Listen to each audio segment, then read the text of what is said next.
Cette contribution que je peux apporter consiste d'abord à remarquer que il y a beaucoup d'interdits qui sont venus avec la loi de Moïse, qui ont perdu leur consistance lorsque celui qui symbolisait la loi et les prophètes est lui-même arrivé à manifestation.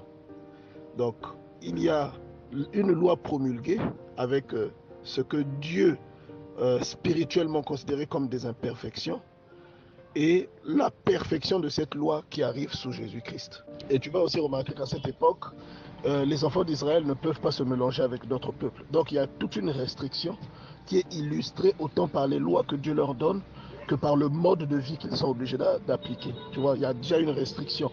Ils ne peuvent pas se mélanger avec d'autres peuples. Mais lorsque l'on repart du livre de Genèse, chapitre 12, on se rend compte que dès le début, il était prévu que Dieu ouvre. Voilà. Mais seulement, l'ouverture ne pouvait pas se faire d'entrée de jeu après la libération des enfants d'Israël. Elle devait se faire progressivement. Donc la restriction sur la nourriture, elle illustre spirituellement également l'exclusion de certains peuples de la manifestation. Donc c'était quelque chose de temporaire. Mais l'exclusion des autres peuples que le peuple élu. Tu vois, non? C'était le peuple élu qui était le peuple agréable et qui était le peuple donc, en qui Dieu se manifestait, en qui Dieu se révélait. Ils avaient obligation de ne se marier qu'entre eux. Ils ne pouvaient pas se marier à l'extérieur. Tout comme dans les animaux, il y avait des animaux qui pouvaient être consommés et certains qui ne pouvaient pas être consommés. Mais donc, lorsque Jésus-Christ arrive et qu'il rend toutes choses parfaites, il y a cette illustration-là qui est parfaite. Tout comme tout ce qui concerne l'adultère, par exemple, qui n'était compté que lorsque quelqu'un couchait avec une femme. Lorsque Jésus-Christ arrive, il apporte la perfection en disant que le péché, ce n'est pas l'action, mais le péché, c'est l'intention. Tu vois?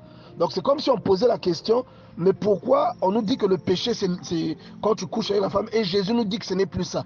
C'est parce que ce que Moïse nous donne n'est pas quelque chose d'accompli, ce n'est pas quelque chose d'absolu. Mais ce que le Christ vient nous donner, ce que Moïse nous donne, c'est une image, une illustration, d'un mystère, et de la perfection à venir. Et donc, quand Jésus-Christ arrive, cette perfection-là prend tout son sens et le mystère aussi se réalise. L'exclusion de certains aliments symbolise l'exclusion de certains, du reste des peuples, et l'intrusion ou encore l'acceptation de ces peuples-là prend également effet au moment où Jésus-Christ vient expliquer que ce n'est pas seulement ce qui entre, mais c'est ce qui sort. Ce n'est pas ce qui entre, mais c'est ce qui sort qui souille l'homme. Je ne sais pas si tu comprends ce que je veux dire. C'est-à-dire que à ce moment, Dieu, lorsque Jésus meurt, dans le livre des Actes des Apôtres, Dieu vient dire à Pierre, prends tu et mange. Pierre lui dit, je ne peux pas. Et Dieu lui dit, moi j'ai déclaré que c'est pur. Donc c'est comme si Dieu ne contredit pas Moïse, mais c'est comme si l'accomplissement de quelque chose de parfait. C'est comme si ce que Moïse avait dit, c'était une chose intermédiaire. Et dans ce que Dieu annonce à Pierre, c'est maintenant la perfection qui prend. Donc le plan de Dieu depuis l'origine, c'était que tout soit accessible. C'était que tout soit... Et c'est le mystère que Jésus-Christ essaie d'expliquer en disant que ce n'était pas le fait d'exclure certains aliments qui rendaient l'homme pur, quoi, ou le fait d'ingurgiter certains aliments qui rendaient l'homme impur, parce que tout ce que Dieu a fait est bon. Et ce même mystère est confirmé aussi par l'apôtre Paul. Donc voilà ma modeste contribution. Tout ce que Dieu annonce dans la Bible est une métaphore, premièrement, qui nous enseigne des choses célestes, des choses spirituelles. Lorsqu'il dit que tu ne peux pas manger tel animal, tu vas voir que ça correspond aussi au fait que tu ne peux pas fréquenter certains peuples.